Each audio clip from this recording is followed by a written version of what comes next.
Sziasztok, mindenkit üdvözlök, Kajdi Csaba vagyok, és ez itt a Budapest Airportnak az utazó podcastje, ahol két vendégem is van, mert jelenleg éppen műsorvezető vagyok, kapaszkodjál meg. Bemutatnám ugye elsősorban Szép Andreát, a Fly Dubai igazgatóasszonyát, és itt van velünk Holcinger Zoltán, a repjegy.hu igazgató ura. Jól mondom? Jól, igen. Köszönjük. Sziasztok, mindenkit üdvözlök. Hát azért jutunk most össze, mert itt óriási élményekről fogunk beszélgetni, és valószínűleg azért kértek engem, meg kicsit így be vagyok szorítva a mikrofonom mögé, de te azzal ne foglalkozz, mert hogy ugye én azért elég sokat utazom, és elég sok utazási tapasztalatom van, vagy legalábbis azt gondolom, hogy utazási tapasztalatom van. Dubajba jártam már, viszont nem a Fly Dubai-jal utaztam, mert ez teljesen új nekem, hanem én annak idején még az Emirates-el egy 2-3 évvel ezelőtt volt, és mibe változik most az, hogy van nekünk egy Fly Dubai-unk? Fly Dubai 2021. szeptemberében állította be a Budapest-Dubai közvetlen útvonalát, azóta képviseljük Magyarországon a légitársaságot. És a Fly Dubai csak Magyarországról csak Dubajba utazik, vagy más desztináció Budapestről Dubajba utazunk közvetlen járatként, és hát természetesen vannak távoli úti céljaink is. Ugye 2009-ben a megalakulásunkkor az Emirates lányvállalataként jöttünk létre. A megfogalmazásom a 2009-es alakulásra irányult. Azért az elmúlt évek során olyan dinamikus fejlődésen ment keresztül a légitársaság, hogy már szeretjük elhagyni ezt a jelzőnket, hogy diszkont légitársaság. A fapadostól kifejezetten szeretek elzárkózni. A hibrid légitársasági elnevezés általán a legközelebb hozzánk. A járatok konfigurációja mindig úgy van összeállítva, hogy 10 bizniszülés van a járaton. A bizniszüléseknek pedig a legkülönlegesebb sajátossága, hogy ágyadönthetőek. Tehát nem csak simán dönthető és lábemelő, vízszintes ágyadönthető ülések vannak a járaton. Mondjuk ez akkor érdekes egyébként, hogyha ilyen nagyon hosszú távú útra mész. Én legalábbis azt tapasztaltam.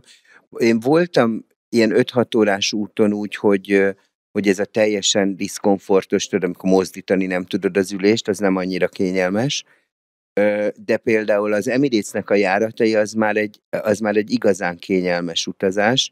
De pont azt akartam kérdezni, hogy mondtad ezt a bizniszt, hogy ugye a Fly Dubai-nak van biznisz osztálya, hogy az is érdekes, ugye a Budapest Airport szempontjából így gondolkodtam ezen, hogy azért az utazási élmény onnan indul, hogy én megérkezem a reptérre, hogy kiszállok az autóból, a taxiból, leszállok a buszról, de hogy onnan indul, és utána megérkezem a reptérre, meglátom a járatomat, Fly Dubai, és mondjuk business osztályon van, akkor ott van valami különleges bánásmód azokkal az emberekkel, vagy ugyanúgy végig? Tudod, most arra gondolok, hogy vannak ilyen különböző programok, ahol priority-d van, hogyha bizniszen utazol, nem olyan a csomag fel, tehát hogy ezek léteznek nálatok Természetesen is? A bizniszosztályú szolgáltatást már a földi kiszolgálásnál megkezdjük.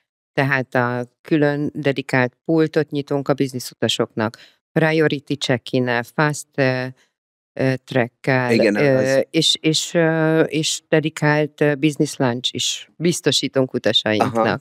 Tehát, hogy akkor, mert hogy ez egy nagyon fontos dolog, például számomra ez egy nagyon fontos, én pont egy másik légitársasággal jöttem Párizsból, és akkor azért ott, hogy volt egy lounge, ahova le lehetett ülni, akkor ez a fast track volt, de azt tudom, hogy a Budapest Airporton, hogyha minden kötél szakad, és óriási a tumultus, akkor is annyira szervezetten csinálják ezt az egész security vizsgálatot, hogy 15 percnél nem lehet több. Tehát, hogy állítólag mérik is. Igen. Én még nem mértem, de majd fogom. De mesélj már nekem erről a repjegy.hu-ról, mert én ott még nem foglaltam, de már voltam az oldalon. Hogy mi az, amiben ez nagyon jó? Amiért azt mondanád, hogy gyerekek, én nem bukkoljál sehonnan máshonnan. Majd erre mondok valamit, hogy ezt miért kérdezem, de... Jó, oké, én pedig megcáfolnám azt, amikor azt mondtad, hogy az utazás az ugye akkor kezdődik, amikor kiszállsz mondjuk a repülőtéren a taxiból, buszból. Szerintem előbb kezdődik, mert már a tervezési fázisban.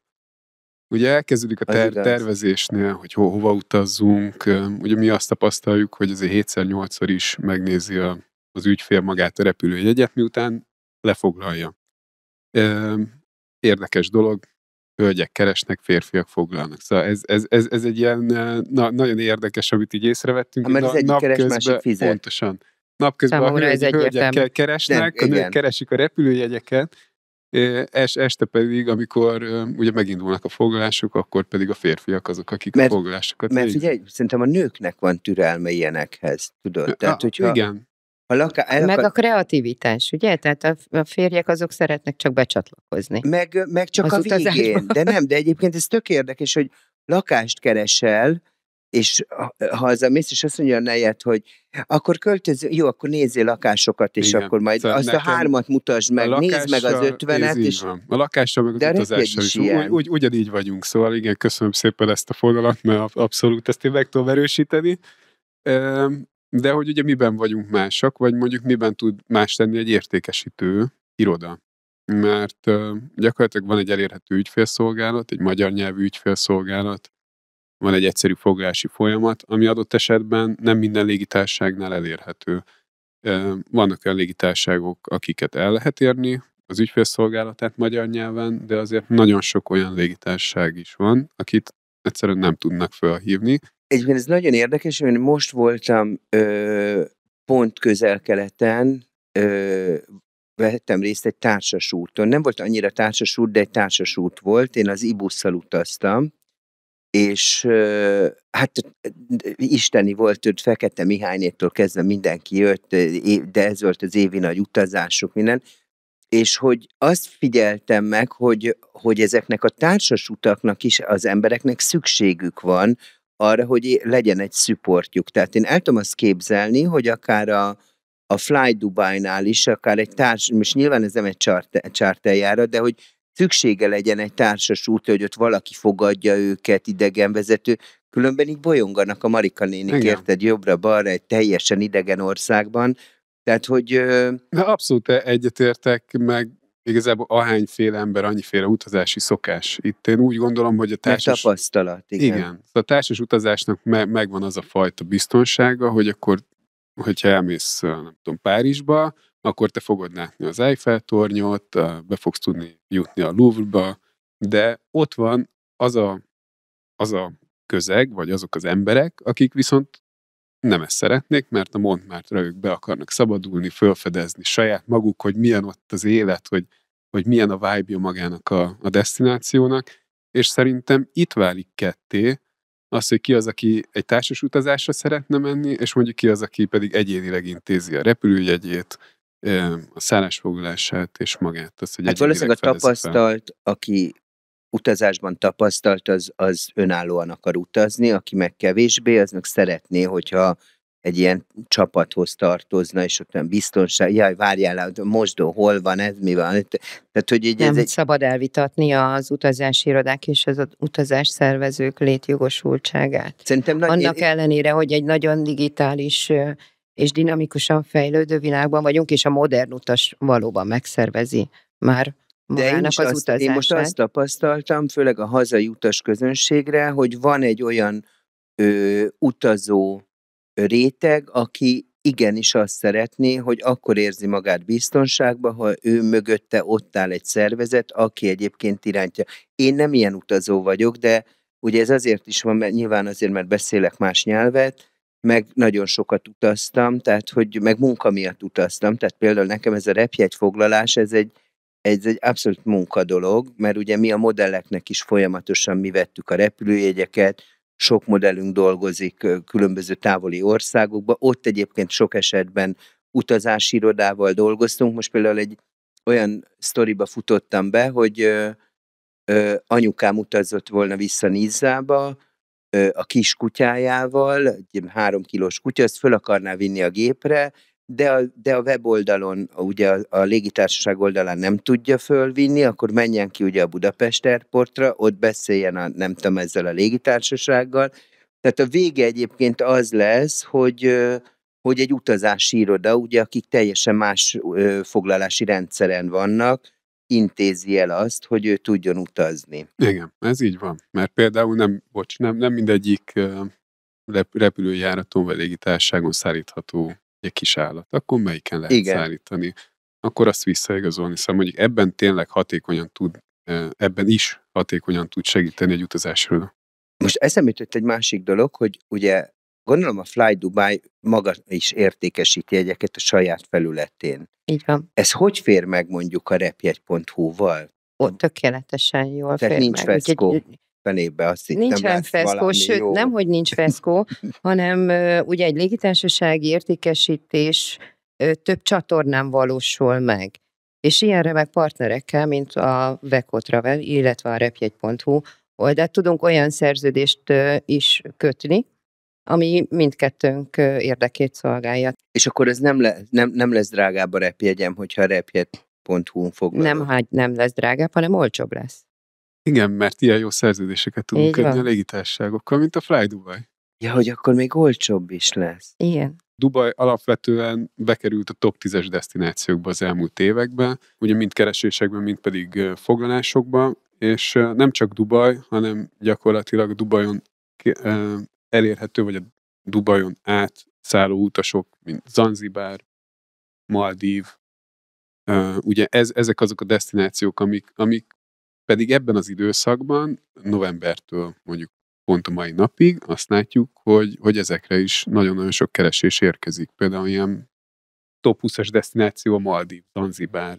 Ezt mi is tapasztaljuk. De egyébként Dubaj azért is érdekes ebből a szempontból, mert viszonylag közel van, tehát hogy mondjuk egy 5 órás repülési út, Igen. melegbe vagy, tehát megkapod ezt a 26-28 fokot. Én legutóbb mondjuk Ománba voltam, nem tudom, hogy oda a Fly Dubai repül-e, de például... Repültök? Repülünk. Na. Maszkátba is, és Maszkátba is, és Salalába is.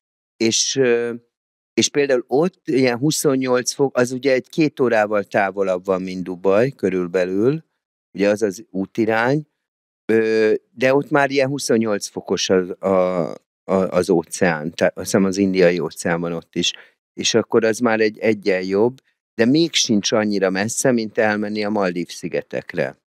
Mert az ugye Dubajtól még 5 óra körülbelül. így van. Így van. Ettől függ, melyik szigetre. Én azért azt mondom, hogy persze Dubaj, de hogy maga így az emírségek, vagy az arab emírségek, azért ott is olyan resortokat húztak föl Dubajtól nem messze, ahova azért elmegy az ember, nem is lehet, hogy nem vágyik bele a tengerbe, óceánba, mert gyakorlatilag ott egész nap olyan szolgáltatásokat szolgáltatásnak. nyújtanak már a luxus szállodák, hogy... Engem ez a Zanzibár érdekel egyébként, de hogy képzeljem el az utazást, hogyha azt mondom, hogy akkor Fly Dubai-jal nekiugrom, hogy a repjegy.hu-n beütöm, hogy www. Nagyon jól teszed, igen. Igen, utána lefoglalom, ez egy átszállós jegy lenne Igen, tehát Dubajból napi csatlakozást biztosítunk Zanzibárba, nagyon rövid csatlakozási idővel. Ugye nagyon fontos az, hogy ez a csatlakozási idő kényelmes legyen, hogy az utazás minden... Hogy a komfortod jó legyen? Igen, megfelelő csatlakozással tudjuk emelni ezt a kényelmi színvonalat. És akkor a Fly Dubai, én, tehát hogy itt csak próbálom elképzelni, fogom magam, megveszem ugye a repjegyet, azt nem tudom, hogy például nálatok a repjegy.hu-n én tudok akár szállást is foglalni, mondjuk elmegyek az Zanzibárra, vagy csak a repjegyet tudom? Hát vannak olyan partnereink, akin keresztül tudsz szállást foglalni. És nálatok elérhető valaki telefonon? Mert mondjuk tudod, anyukám biztos, hogy telefonálna. Igen, ez így van, és nagyon sokan is telefonálnak, abszolút. Szóval, hogy ugye van egy telefonos ügyfélszolgálatunk, vagy egy e-mailes ügyfélszolgálatunk, akik minden nap elérhetőek, hétfőtől péntekig, és gyakorlatilag nagyon sok ilyen kérdést kapunk, csatlakozás megfelelő lesz-e, milyen podgyászt vegyek, hogyha két hétre utazom, mert azért lehet különböző podgyászokat is vásárolni itt a repülőn, vagy hát magán az oldalon, és hát nagyon sok ilyen megkeresést kapunk első utazóktól, vagy nem olyan gyakorlott utazóktól. És például, ezt megcsinálom, lefoglalom, telefonál, fölök a repülőgépre, Fly Dubai-ra, és mondjuk Zanzibárra megyek, akkor Dubajban szállok át, és ugyanúgy egy Fly Dubai gép megy Így tovább. van.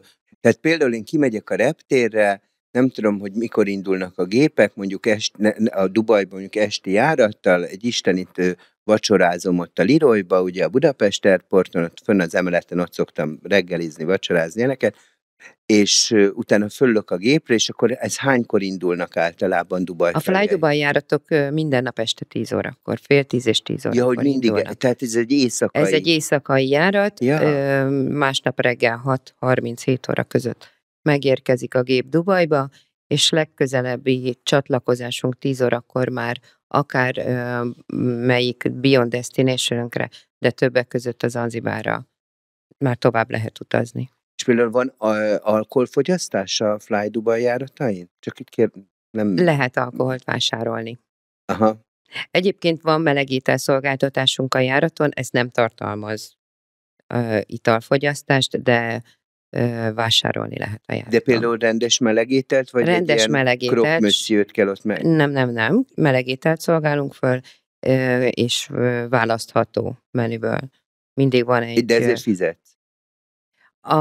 Az kalkulációnk úgy van meghatározva, hogy a basic alapcsomagunk, ami gyakorlatilag csak egy kézipodgyászt tartalmaz, abban általában nem tartalmaz, tehát abban nem teszünk étkezést. Lehet hozzá vásárolni, de azért Dubaj nem egy hátizsákos desztináció, de a következő árkategóriánk pedig már tartalmazza a melegételszolgáltatásunkat. Ja, értem. Ja, hogy akkor úgy foglalom mondjuk nálatok a repjegy.hu-n, hogy van egy basic csomag. Így van. És akkor választhatok egy prémiumabbat. Így van, szóval ezt te látod magán az oldalon, hogy milyen szolgáltatásokat tartalmaznak az adott csomagok, és akkor azt választod ki, ami számodra megfelel. És szerintem ugye utazás már a tervezésnél megkezdődik. Szerintem ez is nagyon fontos, hogy azért tisztában legyél azokkal, hogy milyen szolgáltatást nyújt maga a légitársaság, mert ne ott a check-innél kezd el igen, pont ezt akartam mondani. Beletuszkolni a téli kabátodat a kézipodgyászba, hanem akkor gondold végig, hogy igen, én egy hétre fogok elutazni, mire lesz szükségem, és akkor gyakorlatilag már úgy vásárold meg a repülőjegyedet, hogy abban igen, benne van a podgyász, és ne kerüljél olyan szituációba, hogy a terminál közepén próbálod átcsomagolni, meg odaadni másnak a cuccaidat. Hál' Istennek a Fly Dubai utasok nagyon fegyelmezettek. De ezek a tengerparti, nyaralós helyek, ahova nem kell sok. De azok hol? Mik ezek a helyek? Tehát például a Maldív szigetek. Hát az se itt van azért. Nincs, hát de nem kell téli kabát, az biztos. Menni, nem? Szóval, hogy tényleg egy ilyen hátizsákba beleteszed a fürdőruhádat, és akkor fürdőruha a naptej. Meg egy fogkefe. Igen. Vagy ezt kapsz igen, szóval Maldív szigetek ilyen szempontból nagyon. Szóval én amikor egyébként azért jó, hogy mondod ezt, Andi, mert én voltam a Maldív szigeteken, én off-szezonban voltam, ami megmondom őszintén, hogy nagyon tetszett, mert hogy nagyon kényelmes volt az utazás, alig voltak, tudod, de és emlékszem, hogy én Dubajba szálltam át, Emirates-el mentem, át kellett mennünk egy másik reptérre, egy barátnőmmel találkoztam, aki egyébként Fly Dubai-jal jött Budapestről, és nekem egyébként a pihenés szempontjából egy óriási élmény volt. Tehát tényleg ez a semmit tevés. Egy picit az én számomra, aki egy ilyen nyüzsgő vagyok, és én tudod, szeretem a nagyvárosokat, tehát én az olyan helyeket szeretem valójában, mint mondjuk Rio de Janeiro. Le tudok menni a tengerpartra lötyögni, de egyébként meg barangolok jobbra-balra a városba. Omán is ilyen volt, és Dubaj is ilyen. Én speciál olaszokkal voltam, és akkor otten kántáltunk jobbra-balra. De nagyon jó ilyen programszervezők, tudod, ilyen srácok voltak, akik animátorok voltak, és ott megszervezték, meg ilyen tengerbiológusok voltak velünk, tehát hogy így jó kis programokat csináltak, de nekem sokkal jobban bejön az, amikor én Dubajba voltam, kicsit lementem a tengerpartra lötyögni, utána elmentem ott a Pálmára, de én ott Egyébként erre is van megoldás, tehát az útvonalat mindig meg lehet szakítani az átszállóvárosban.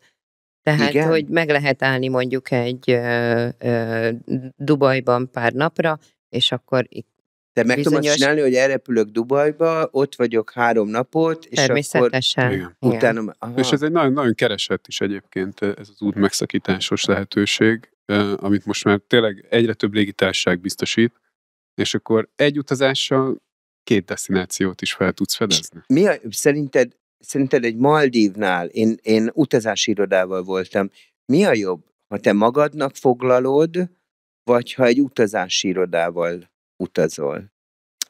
Ö, úgy érted, hogy mint szervezett út, vagy Nem, hanem tudod, hogy te mit vagy mit ilyen javasolnál? csomagba? Menjél föl a repjegy.hu-ra, foglalj le a repjegyet, találd meg a Fly Dubai-t, ott keress aztán a Maldív-szigeteken egy Ugye szállást, a Maldív-szigetek több ezer szigetből áll. Ez 800. lehet egy könnyített verzió is olyan utazók számára, akik gyakorlottak. De aki mondjuk Maliból egy távolabbi szigetre kíván utazni, ott már fog kelleni egy asszisztencia a motorcsónak foglaláshoz, a hidroplán foglaláshoz, egy esetleges késés esetén, hogyha már nem érjük el azt a hidroplánt, akkor esetleg a reptéren ragadunk, hidroplánok délután 3-4 órakor már nem szívesen szállnak fel, tehát van egy is, meg egy sese Igen, oldala gyakorlatilag is. szerintem az a jó, hogyha mind a 2 lehetőséget tudja egy iroda nyújtani. Mert például, hogyha most jön hozzánk egy Maldív foglalás, vagy valaki vásárol egy Maldív repülőjegyet, mi nem fogjuk őt fölhívni, hogy esetleg még valamire szükséged van, vagy szervezzünk-e neked esetleg szállást és egyéb dolgokat. Nyilván, persze. De hogyha ő megkeres minket, hogy ő Maldív-szigetekre szeretne menni, viszont szállást is szeretne, hidroplánt is szeretne, egy komplett csomagot, természetesen azt is meg tudjuk neki szervezni. Nem, ez azért érdekes, mert tudod, én pont azon gondolkodtam, hogy vannak olyan desztinációk, amihez nincs szükség szerintem utazási irodára. Tehát például Európán belül elmenni, venni egy repjegyet, kimenni a Budapest Airportra, reggelizel egyet, felülsz a nizzai járatra, lemész Dél-Franciaországba, bérelsz a reptéren egy autót, bejárod a Côte d'Azurt, visszarepülsz, stb. Ez egy nagyon easygoing dolog, szerintem itt nincs szükség, de egy Maldív-szigeteknél, vagy egy Ománnál, ahol azért messze az idegenbe vagy, ott lehet, hogy jó, ha van egy utazásszervező. Igen. Még Dubajnál sem gondolnám azt, hogy annyira kell, mert annyira adott a városban a program lehetőség. Könnyen Ez lehet így van. önállóan mozogni, felfedezni a várost. Ugye rengeteg applikációja áll már rendelkezésre az utasoknak, hogy belépőjegyeket foglaljanak maguknak.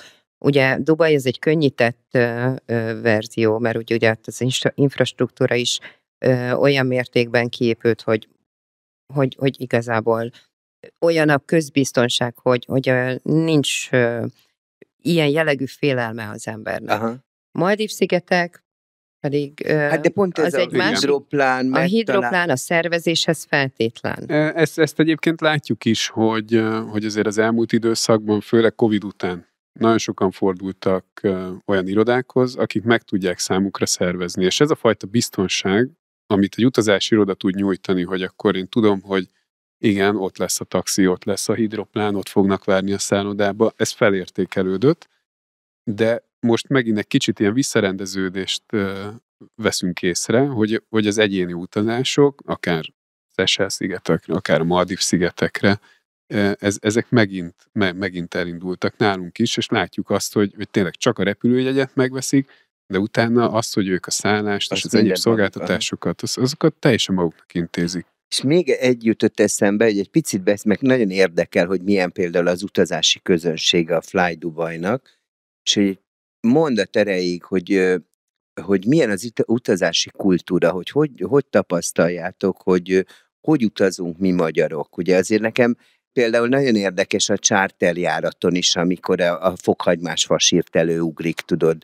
Tehát, hogy annyira változó, de ez más, ez egy charter, ez egy társasút, az is nagyon érdekes, de hogy szerintetek milyen a hazai közönségnek az utazási kultúrája? Nagyon sok megkeresést kapunk különböző eszközöknek a felvitele, akár fedélzetre, akár hogy hogyan tud föladni, de volt már, hogy parabola antennát szerettek volna, vagy akár autó alkatrészeket küldeni, ami egy ilyen hihetetlen dolog, de tényleg fölhívnak minket, és ezeket így végigkérdezik, hogy és akkor nem probléma, hogyha ezt így elviszem. Ez szerintem még a jobbik, mint amikor kimegy a repülőtérre a parabola antennájával, és akkor ott van, hogy ezt akkor hogy tudom föladni. De várj, nekem például van egy ilyen nem vágyam, de hogy így például, amikor Párizsba megyek, ugye most Párizsba betiltották a roller használatot. Tehát ott is tudod, 400 nyugdíjas néni mondta, hogy ne lehessen rollert használni, és meg is szüntette a város. Az egy más dolog, hogy 650 000 embernek van letöltve az applikáció, tehát igény van rá, de hát az a 400 nyugdíjas néni, annak meg nincs, hát ezt értem, hogy nem akar rollerezni, és kivinném a rollert, és akkor tudod, úgy volt velem, hogy hát én elviszem a rolleremet, magammal Párizsba, mert azt lehet, csak ezt a közösségit nem tudod használni, és döbbenten néztek rám, mert hogy én is ilyenkor telefonálgatok, hogy ugye azt nem tudod föladni, mert nem tudom, robban, vagy én nem tudom, bombán. Az akkumulátor miatt. Micsoda? Az akkumulátor miatt. Az akkumulátor miatt valamiért ezt nem tudod. Igen. Tehát, hogy mondjuk erre szerintem kéne egy megoldást találni egyszer. A légitársaságnak, a security-nak, tehát hogy ez egy roller, tehát hogy ott... De persze nyilván én nem úgy gondolkodom, mint aki rosszalkodni akar a repülőn. Nézd, azért megvan, persze, ezt akartam mondani, hogy azért ez egy biztonsági előírás, az, hogy mondjuk mit lehet meg fölvinni a repülőre. Azért mi próbálunk eléggé nagy hangsúlyt fektetni arra, hogy edukáljuk az ügyfeleket, hogy mit lehet fölvinni. De pont itt valójában nem is ez, tudod mi az, ami érdekes számomra?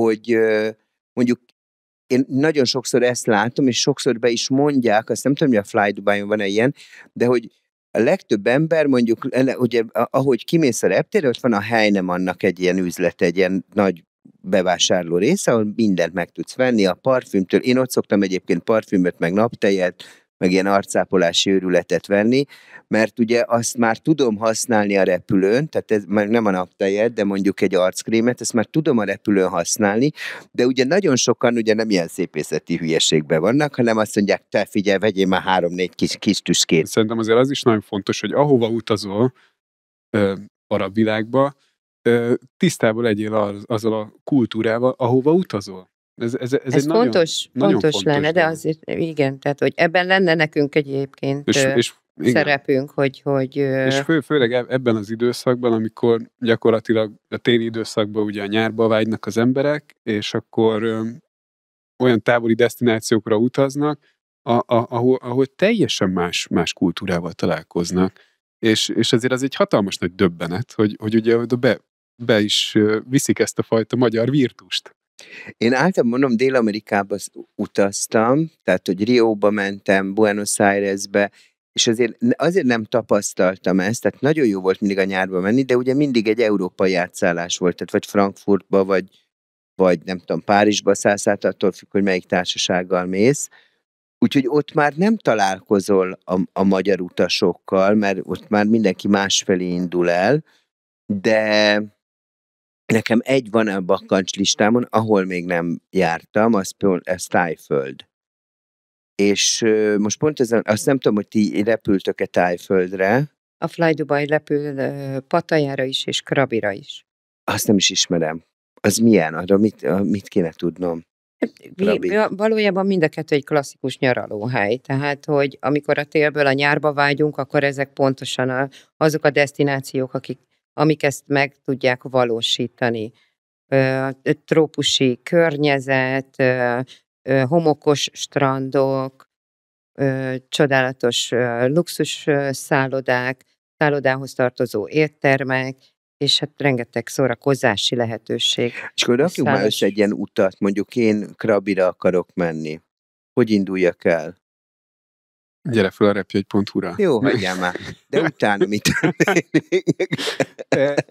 Igazából tényleg ez a fajta tudatos vásárlás, amit korábban is már említettem, az, hogy mit szeretnél magaddal vinni, ugye a nyárba gyakorlatilag teljesen más. Én például imádom, amikor reptéri parkolóban megállok, és ott tudom hagyni a téli cuccokat. Én is mindig ott hagyom az autómat. És egyszerűen az már egy olyan, hogy örömmel sétálok a terminálig el. A Holiday-be. Azt a két-három-öt percet. Rövid nadrágodba. Igen, pont az a hátizsákomban, de hogy azt így azt meg kibírom, mert tudom, hogy akkor én most már itt a nyárba fogok De te utazni. elindulsz egyébként mondjuk elmenni Dubajba, tudod, hogy 6 óra repülőút, és csak egy hátizsákkal, 3 sorttal egy úszogat tesz be. Én nem, én azért ott olyan csomagolásban vagyok. Alapvetően ugye családdal utazunk, akkor ugye több podgyásszal, akinek mit. Nálunk mondjuk nagyon fontos az, hogy akkor a kis búvárfelszerelés az bent legyen a hátizsák, vagy a csomagba. Ugye ezzel már gyakorlatilag ott növeljük a dolgokat, amiket elcsomagolunk, de mondom, hogy... A Maldivon adnak ilyen búvárizét, ha oda mész, tehát ott nincs olyan hotel, ahol nem mennék, de... Nem mennél a családdal a Családdal nem mennék a Maldívra. Hát én ezt elmondtam a gyerekeknek, hogy a NASZ útra elutazhatnak, mert mondták, hogy akkor ők a Maldív szigetekre szeretnének menni. Mondtam, hogy Zolikám, teljesen el vagy tévedve. NASZ útra elmehettek, de hát családdal. Hát más dolog nincs is, mint hogy reggel lerakod a partra a gyerekeket, este meg beszeded őket. Én azt mondom, hát hogy iskedj, a legjobb. Sri Lanka, ugye nincsen messze a Maldív szigetektől, Sri Lanka, de mégis azt ugye föl lehet fedezni. Ott van hova menni. Egy gyerekkel, egyébként nem tudom, hát figyelj, egy gyerekkel nekem tényleg az a tapasztalatom, hogy egy érdekli őket, lerakni a tengerparton, búvárkodni, így megy a lábuk, érted, és este megbeszéled őket, hogy elviszed szegényeket ott megnézni a különböző kortemplomokat, hát azok idegbe vágják magukat. Hála Istennek élvezik. Komolyan? Aha. Én nekem minden... Kultúrgyerekek. Én nekem az a tapasztalatom általában. Hogyha megvan ez is, az is. Szóval megvan a tengerpart, de megvan a kultúra is. Nekünk általában ez így az elsődleges, hogyha úti célt választunk, hogy persze meglegyen az, hogy kifekszünk a tengerpartra, de azért, hogy hát ez a kérdés, hogy te igényed, vagy a gyerekek igényed? Mert én például tényleg ezt tapasztaltam, hogy a családosok, például most, amikor Ománban voltam, ugye egy ilyen nagy szállodakomplexumban voltunk, és ott volt Rottanának hívták ezt a szállodát.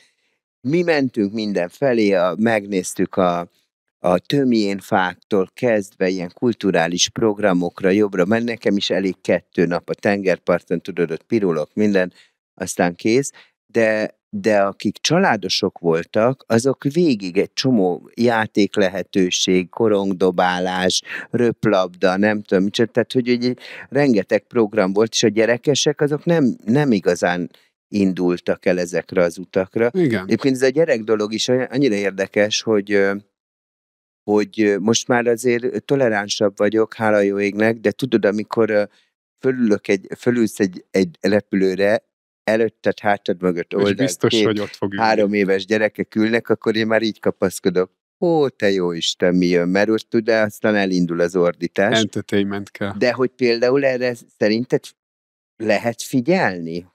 Erre nem? Egy járaton nagyon nehéz. Ugye? Egyébként, ahogy Zoli is említette, azért van olyan szórakoztatási lehetőség, amivel a gyerekek figyelmét is le lehet kötni egy hosszú repülőút során. Persze nyilván azért a szülői felelősség is jelen van, de ha szállásokról beszélünk, akkor ugye most már kifejezetten létrejöttek ezeken az egzotikus desztinációkon a gyerekes, családos, gyerekeket Igen, kedvelő, illetve a kifejezetten csak felnőtt szállodák. Mondjuk ez érdekel, hogy a Fly Dubai-on, hogyha beszorulok egy ilyen 4-es, 5-ös család közé, ahol 2-től 3 éves korig terjedő gyerekek vannak, ki tudok szabadulni? Tehát tudok szólni szerinted egy flytendernek? Természetesen. Hú, nem tetszik, hogy engem hátra rakja a WC mellé. Figyelmessége a szolgáltatásunk része. És pont ezt akartam mondani az előbb, hogy tényleg, hogyha keletre utazik az ember. Én azt vettem észre, hogy azok a légitársaságok odafigyelnek a gyerekekre. Szóval az én gyerekeim azt imádták a legjobban, amikor mi aludtunk, ők pedig folyamatosan kapták a chipset, a csokit, a nem tudom, és akkor jött mindig a stewardess, és akkor éppen És lefoglalta és hogy akkor mit hozzon, kis játékot hozott, és hogy tényleg ez megvan ez. A légitársaságoknál most már nagy figyelmet fordítanak a gyerekekre is. Szerintem fontos egyébként, már csak azért is, hogy a többi A nyaralás utas, mindig valahol egy családi meg kompromisszum, élmény. igen, meg az utazási Tehát, hogy abból kompromisszum. Csak az Zoli zárja ki a saját gyerekeit. Igen. Ő azt mondja, Ő csak a Maldívra. szépen mentek templomot nézni, nincs itt halacskázás, meg Figyelj, ahány ember, annyi szokás. Persze, én amúgy megértem. Nálunk Tehát, hogy... ez a kikapcsolódás. Én is úgy vagyok vele, persze, imádom a tengert. A gyerekeim is imádják Én a is tengert. imádom a gyereket, de Misike, Janka 2 nap a tengerparton utána templomot néztek végig Kisbuthával. Még egy kérdésem van hozzátok, nem tudom, hogy idén már megvolt nektek ez a télből a nyárba való utazás. Ha nem, akkor ki hova tervezek? Gondolom, te gyerekeket végighajtod valamelyik ankori templomon, de te hova mennél, Andi? hát nekem is sok minden szerepel még a bakancs listámon, és nem valósítottam meg még idén a télből a nyárba vágyaimat. Tájföld és Maldív-szigetek van a listámon. De az azt jelenti, hogy most ebben a El szezonban, is fogok menni, így van. és te így ilyen főszezonban simán el tudsz utazni. Valójában bármikor el Aha. tudnék utazni, így van. És Igen. ti, Zoli? Hát igazából nekünk most ilyen nagy télből a nyárban nem lesz. Igazából tavaszi utazást tervezünk, pont a Côte d'Azurt, ugye itt többször is említetted Az Nizzát. a legszebb egyébként Hát nálunk tavasszal. az, hogy tényleg tavasszal megmutatni a Côte d'Azurt Nizzát, ez van most a bakancslistán. Hát akkor záró akkornak annyit mondanék, hogy a Maldív-szigetek az szerintem tökéletes, így február-március felé, a Côte d'Azur pedig február végén, közepén van Mentonban a Fête du Citron, az a nagy citromfesztivál, és aztán márciusban lesz a Virágfesztivál. Én elköszönök akkor mindenkitől, jó magam Zanzibár tervezem február 18-tól, egyébként még nincs meg a repjegyem, úgyhogy lehet, hogy rárepülök a repjegy.hu-ra, és veletek fogok utazni. Köszönöm, hogy itt voltatok velem. Örömmel. Köszönjük álltunk a beszélgetést. rendelkezésre. Köszönjük. Sziasztok. Hát akkor köszönöm, hogy itt voltatok, meghallgattatok minket, az Budapest Airport utazási podcastjét láthattátok, hallhattátok. Ha bármi kérdés fölmerül, csak kérdezzetek. Szép napot mindenkinek!